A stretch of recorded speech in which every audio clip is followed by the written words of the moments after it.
warahmatullahi wabarakatuh. Perkenalkan, nama saya Salsabella Erviliana, NIM 1920201045 dari kelas PKMI 02 Angkatan 2019, Prodi Pendidikan Guru Madrasah Ibtidaiyah atau PKMI Universitas Raden Fata Palembang. Di sini saya membuat video ini untuk memenuhi mata kuliah dari metodologi pembelajaran Bahasa Indonesia MI, di mana dosen pengampunya adalah Ibu Hani Atus Solikha MPD, di mana video ini mengenai praktik mengajar bahasa Indonesia untuk anak yang disesuaikan dengan RPP, di mana saya mengambil RPP yang telah saya buat pada RPP kelas 2 yang temanya mengenai tema 7 kebersamaan, subtema 2 kebersamaan di sekolah, muatan materi bahasa Indonesia, yang materi bahasa Indonesianya mengenai memahami teks bacaan dongeng. Mungkin itu saja. Selamat menyaksikan. Assalamualaikum warahmatullahi wabarakatuh. Waalaikumsalam warahmatullahi wabarakatuh. Pertama-tama perkenalkan terlebih dahulu, nama kakak Salsabella Erviliana, dari Prodi Pendidikan Guru Madrasah Ibtidaiyah atau PGMI Universitas Raden Fata Palembang. Di sini kalian bisa manggil kakak, boleh ibu ya, atau ibu Sasa. Nah, jadi di sini ibu akan mengajarkan kalian materi mengenai dongeng. Sebelum itu, sebelum memulai pembelajaran, ada baiknya kita berdoa terlebih dahulu untuk memulai pelajaran agar berjalan dengan lancar. Berdoa, mulai. Bismillahirrahmanirrahim. Alhamdulillahirabbil alamin. Ar-Rahmanirrahim. Maliki yaumiddin. Iyyaka na'budu wa iyyaka nasta'in. Ihdinas siratal mustaqim. Siratal ladzina an'amta 'alaihim ghairil maghdubi 'alaihim waladdallin. Amin. Nah, setelah kita berdoa, ibu mau tahu dulu nama-nama dari kalian. Bisa dimulai dari yang sebelah sana. Namanya siapa? Perkenalkan terlebih dahulu. Nama saya Al-Farizi Desta pertama, dipanggil Faris. Faris. Ini Saya Sakira Ramadhani, dipanggil Mira. Malira. Kalau yang ini Fatul Rahman. Fatur Rahman. Dipanggil Fatul. Fatur. Bagaimana kabarnya hari ini? Baik. Kalau misalnya ibu nanya bagaimana kabarnya hari ini, kalian jawab Alhamdulillah, luar biasa, Allahu Akbar. Ya, kita ulangi. Bagaimana kabarnya hari ini? Alhamdulillah, luar biasa, Allahu Akbar. Nah, sebelum kita memulai ke materinya, ada baiknya kita pemanasan terlebih dahulu, biar pembelajaran kita lebih fokus. Ibu ada tepukan untuk biar kita fokus. Tepuk konsentrasi namanya. Ikutin ya. Tepuk konsentrasi. Konsentrasi. Tepuk konsentrasi. Konsentrasi. Mulai. Mulainya tangannya taruh di meja ya. Tepuk konsentrasi. Konsentrasi. Tepuk konsentrasi. Konsentrasi. Mulai. Baik, hari ini kita akan mempelajari materi mengenai dongeng. Ada yang tahu apa itu dongeng? Iya, tunjuk tangan siapa yang tahu. Jadi, gua akan jelaskan terlebih dahulu. Dongeng ialah merupakan bentuk sastra lama yang menceritakan mengenai suatu cerita fiksi. Cerita fiksi ada yang tahu apa? Iya, cerita apa? tidak nyata atau khayalan. Benar. Jadi dongeng itu cerita yang tidak nyata atau ceritanya itu bersifat khayalan. Nah, di dalam dongeng itu pasti ada struktur dongeng. Struktur dongeng itu ada pendahuluan, isi, dan penutup. Coba ulangi lagi. Struktur dongeng tadi ada berapa? Ada 3. 3. Ada pendahuluan, isi, dan penutup. Selain struktur dongeng, di dalam dongeng itu juga ada unsur-unsurnya. Nah, unsur intrinsik dongeng dan unsur ekstrinsik dari dongeng. Unsur intrinsiknya itu apa aja? Nah, ada yang pertama ada tema, tema, judul, latar, alur, tokoh, watak, dan amanat. Coba Fari ulangin, sebutin unsur dari dongeng. Tema, judul, latar. Nah, latar itu ada berapa? Ada 3. Latar apa aja? Tempat, waktu, dan suasana. Nah, tadi sudah ada beberapa yang disebutin sama Paris tentang unsur di dalam dongeng. Selanjutnya, Ibu mau dengar dari Ira. Selain tema, judul, sama latar, unsur di dalam dongeng itu ada apa aja? Ada judul,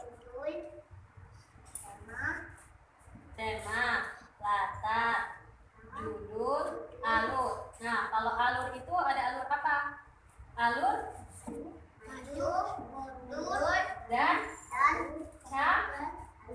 campuran.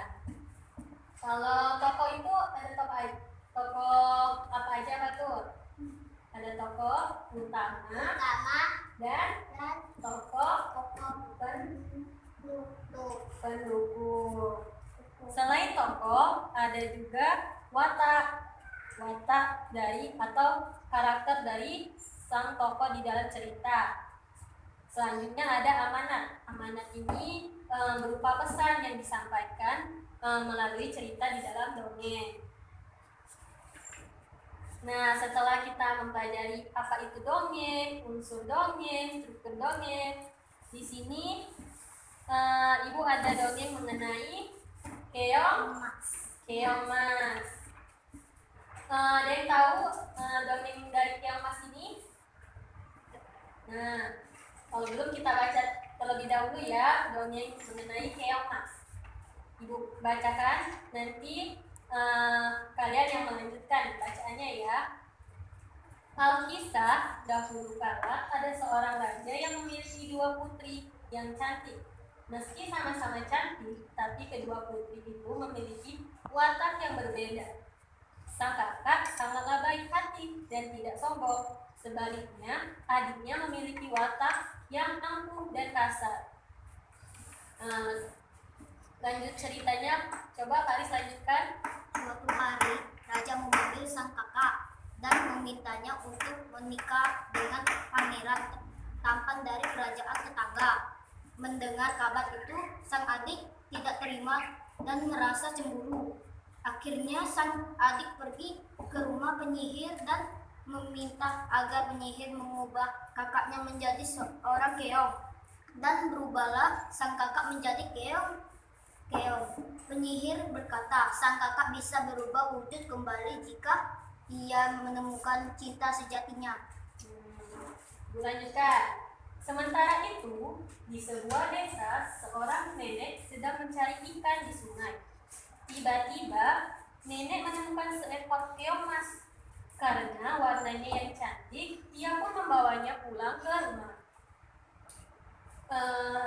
Setelah sampai di rumah, keongmas itu merasa kasihan kepada nenek karena nenek tinggal seorang diri. Akhirnya keongmas pun membantu sang nenek di saat nenek tidak ada di rumah. Bagaimana ia membantunya? Dengan cara keongmas membersihkan rumah, menyapu, memasak, makan malam untuk nenek. Saat sore menjelang, nenek pun pulang dan kaget melihat makanan dan rumahnya sudah tertata rapi. Nenek pun heran karena setiap hari selalu pulang dengan rumah dengan keadaan yang rapi. Hingga suatu ketika nenek mencoba pulang lebih awal. Dan tak sengaja nenek pun melihat keong emas yang berubah menjadi seorang gadis yang cantik. Nah, coba ceritanya dilanjutkan sama Ira.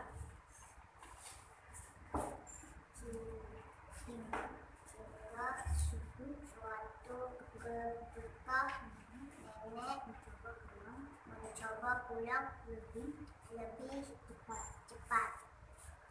Dan nenek sengaja melihat keong emas berubah menjadi seorang gadis cantik. Jadi ceritanya udah dibaca sama Ira. Selanjutnya Ibu mau dengar suara dari Fatur baca dongeng ini. Dilanjutkan ceritanya ya dari cerita keong emas. Cerita keong emas ini berakhir dengan bahagia karena akhirnya sang pangeran bisa menemukan keong emas. Keong emas pun berubah kembali menjadi seorang putri. Nah, jadi keong emas berubah kembali menjadi seorang putri ketika pangeran sudah menemukannya. Itulah dongeng mengenai keong emas. Coba kita sama-sama melihat unsur-unsur yang ada di dalam dongeng ini. Tokoh utamanya tadi di dalam dongeng keong emas ini siapa? Tokoh utamanya yaitu keong Emas. Keong emas. Siapa tokoh pendukungnya? Ada nenek, ada pangeran, ada adiknya, dan ibunya keong emas. Selain itu, watak dari adiknya keong emas ini apa? Ayo, di paragraf pertama itu ada watak dari adiknya keong emas. Wataknya angkuh dan kasar. Jadi watak adik keong emas itu angkuh dan kasar. Kalau watak dari keong emas itu baik, hati dan tidak sombong. Latar tempatnya ada di mana?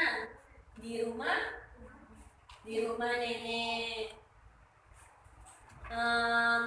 Apa pesan yang bisa diambil dari cerita keong emas? Tidak tahu. Tidak tahu ya. Jadi Ibu akan berikan pesan yang ada di dalam dongeng keong emas ini. Pesannya itu jangan berbuat jahat kepada orang lain dan berbuatlah baik kepada orang yang sudah tua. Yang berbuat jahat tadi siapa? Adiknya Keong emas. keong emas. Yang berbuat baik keong emas. Nah, mungkin itu saja materi yang bisa Ibu sampaikan. Selanjutnya sebelum penutup, kita tonton dulu dongeng dari Sang Kancil. Yuk kita nonton sama-sama. Nah, sebelum kita mengakhiri, kita tonton dulu video dongeng dari Sang Kancil dan Buaya. Kita tonton ya. Opa berikan tanda lonceng untuk notifikasi. Selamat menonton. Kancil dan Buaya.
Gimana? Seru nggak nontonnya?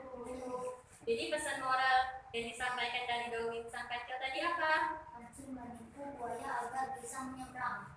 Nah, pesannya jangan jadi orang yang suka menipu orang lain. Walaupun menurut dia dengan menipu hal tersebut bisa bermanfaat bagi dia, tapi merugikan orang lain. Jadi pesannya jangan suka menipu. Contoh yang baik yang bisa diambil dari kancil tadi, kancil suka menolong, dia ramah, bijaksana. Tapi sifat buruknya dari kancil itu buaya. Mungkin itu saja materi yang bisa Ibu sampaikan. Sebelum kita mengakhiri, ada baiknya kita rapikan tempat duduknya terlebih dahulu ya. Jadi dirapikan.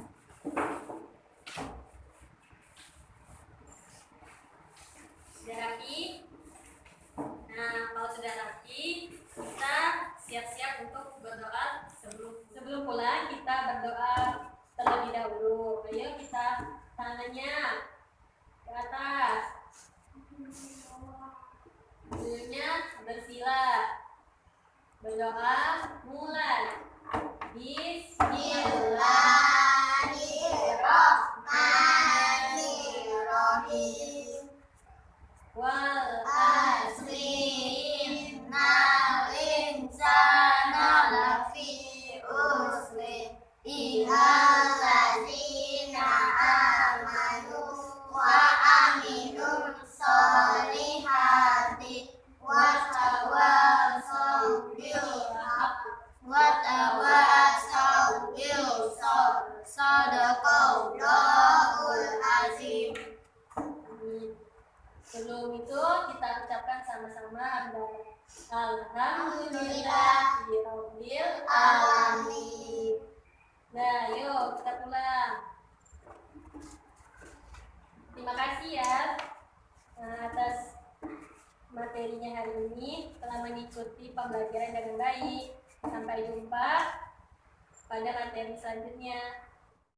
Nah, setelah praktik video mengajar tadi, terima kasih telah menyaksikannya. Bila ada kesalahan dan perbuatan dalam penyampaian di dalam video, saya mohon maaf. Kepada Allah saya mohon ampun. Saya akhiri, wabillahi taufiq wal hidayah. Wassalamualaikum warahmatullahi wabarakatuh. Terima kasih.